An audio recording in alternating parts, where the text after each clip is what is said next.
আর মাত্র দিন পাঁচেক পরেই সংযুক্ত আরব আমিরাতের মাটিতে এশিয়া কাপ বসতে যাচ্ছে, যেখানে লিটন মুস্তাফিজরা বি গ্রুপে খেলবে শ্রীলঙ্কা ও আফগানিস্তানের মতো দলের বিপক্ষে।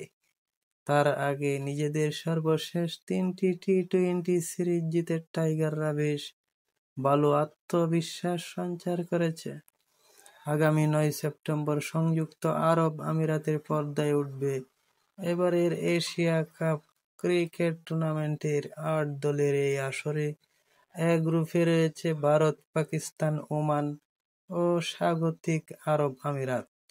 অন্যদিকে বি গ্রুপে রয়েছে শ্রীলঙ্কা, আফগানিস্তান, হংকং ও বাংলাদেশ। টি-20 ফরম্যাটে অনুষ্ঠিত টুর্নামেন্টের সবচেয়ে বেশি আলোচনায় রয়েছে 14 সেপ্টেম্বর ম্যাচ। এদিন চিরপ্রতিদ্বন্দ্বী ভারত ও পাকিস্তান মুখোমুখি হবে। সম্প্রতি পহেলগাম ঘটনার পর এই দুই দল প্রথমবার একে অপরের বিপক্ষে মাঠে নামবে। ফলে ম্যাচটিকে ঘিরে ক্রিকেট ভক্তদের মধ্যে বাড়ছে আগ্রহ উত্তেজনা।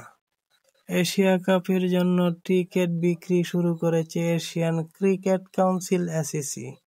অনলাইনে বুকিংয়ের জন্য চালু করা হচ্ছে প্ল্যাটিনাম লিস্ট পোর্টাল। ভক্তরা চাইলে 3টি প্যাকেজের মধ্যে থেকে টিকিট কিনতে পারেন।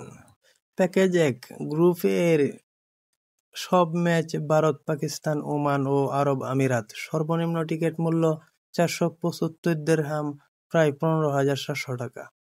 প্যাকেজ 2, সুপার 4 পর্বের সব ম্যাচ। সর্বনিম্ন টিকিট মূল্য 525 দিরহাম, প্রায় 17,400 টাকা। প্যাকেজ 3, 25 ও 26 সেপ্টেম্বর দুটি গুরুত্বপূর্ণ সুপার 4 ম্যাচ এবং 28 সেপ্টেম্বরে ফাইনাল। সর্বনিম্ন টিকিট মূল্য 525 দিরহাম, প্রায় 17,400 টাকা। টিকিট কেনার জন্য ভক্তরা এসিসির টিকেটিং পার্টনার প্ল্যাটিনাম লিস্টের ওয়েবসাইট ভিজিট করতে পারেন। এছাড়া শীঘ্রই দুবাই আন্তর্জাতিক স্টেডিয়াম ও আবুধাবির শেখ জায়েদ ক্রিকেট স্টেডিয়ামের বক্স অফিস থেকেও টিকিট পাওয়া যাবে।